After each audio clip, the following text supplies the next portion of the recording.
So let's talk about something that happened 70 years ago. A democratically elected government in Central America was overthrown in a covert operation. And it's this wild story of bananas, land, and the Cold War that sent an entire nation into a spiral of violence for decades. We're going to dive into how this whole democratic dream was just dismantled and what its echoes can teach us today. But before we get into all that, I want you to do a little thought experiment with me. Imagine it's the near future, just a couple of years from now. You wake up, you grab your phone, and this is the news alert staring back at you. Okay, so the headlines are just shocking, right? A direct U.S. military action in Venezuela. A leader, democratically elected, yeah, but also super controversial, has been captured by a foreign power. And of course, the reactions start pouring in, like, instantly. The former president is on social media calling the whole thing genius and just kind of waving away any questions about the Constitution as, the same old stuff. But on the flip side, the condemnation is immediate and it is fierce. Venezuela's ambassador to the UN doesn't see a move for democracy. No, they see a colonial war, an act of aggression designed to steal their oil and install a puppet government. Now, this whole scenario might sound like something out of a wild political thriller, but here's the kicker. It has a very, very real historical precedent. The arguments, the tactics, the accusations, they all echo this pivotal event from 70 years ago. So to really get what's happening today, we've got to go back. All right, so let's hop in the time machine and head back to a period of incredible hope in Central America. People called it Guatemala's 10 years of spring. You have to understand, after decades of really oppressive military rule, a popular revolution in 1944 kicked off this amazing, unprecedented era of democracy. They got a new constitution with new freedoms, and then in 1951, the second democratically elected president, Jacobo Árbenz, comes into office with this massive mandate for change. And President Árbenz's vision? It was crystal clear. He wanted to build a modern, capitalist, independent nation. One that wasn't basically an economic colony for foreign companies.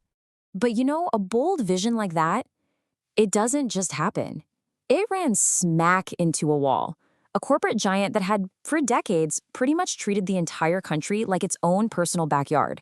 So let me introduce you to the United Fruit Company, or UFCO. They had this nickname, El Pulpo, the octopus, and for good reason. This company from Boston wasn't just selling bananas, it owned Guatemala's only big port, its main railway, and huge amounts of land. It was, for all intents and purposes, a state within a state. In this chart, it just lays out the conflict perfectly. Look at it. Every single thing Árbenz wanted for his country: economic independence, land for the people, modern infrastructure. Every single one was a direct threat to UFCO's monopoly, a power they built up through shady deals with the old dictators. The real flashpoint, the thing that set it all off, was this law, Decree 900. It was Árbenz's big land reform plan, and the idea was pretty radical. Take the huge chunks of land that big companies weren't even using and give it to the peasants. And here was the genius part. The government would pay them for it, based on the value the company itself had declared on its tax forms. And let me tell you, UFCO got hit hard. The government took back over 400,000 acres of land that the company was just sitting on to keep competitors out. UFCO was absolutely furious. They demanded millions of dollars, way more than the ridiculously low value they'd been claiming for taxes. So here's the thing you absolutely have to understand. When the United Fruit Company felt threatened, it had the best connections on the planet. I mean, look at this list. The U.S. government was packed with people who had deep personal financial ties to the company. The Secretary of State was their former lawyer. The director of the CIA sat on their board. And just like that, what was basically a business problem for a fruit company got twisted and reframed as a national security crisis for the United States. They painted Árbenz as a communist threat in America's backyard, which paved the way for Operation PBSUCCESS, a top-secret CIA plot to get rid of him. Now, this wasn't some old-school invasion. No, no, no. This was a sophisticated, modern kind of war. The CIA's #1 weapon was fear. They set up a radio station that broadcast propaganda 24/7, telling fake stories of giant rebel armies and creating total panic, all while a tiny CIA-trained proxy force got ready to cross the border. But Guatemala didn't just roll over. Their foreign minister, Guillermo Torriello, went straight to the United Nations and called out this foreign-backed aggression. But guess who was the U.S. ambassador to the UN? Henry Cabot Lodge. Yep, the former UFCO board member. He made sure the UN Security Council couldn't investigate, saying it was just a regional issue. And the endgame? Wow, it was fast and it was brutal. That little rebel army, it was basically a flop. But the psychological war, it worked perfectly. CIA planes flown by American pilots actually bombed the capital city. The Guatemalan military leadership panicked, convinced a full-scale U.S. invasion was next. They turned on their president, and on June 27th, Árbenz resigned. But the overthrow of Jacobo Árbenz? That wasn't the end of the story. No, it was the beginning of a nightmare that would haunt Guatemala for generations. And just like that, the 10 years of spring were gone. Democracy was dead.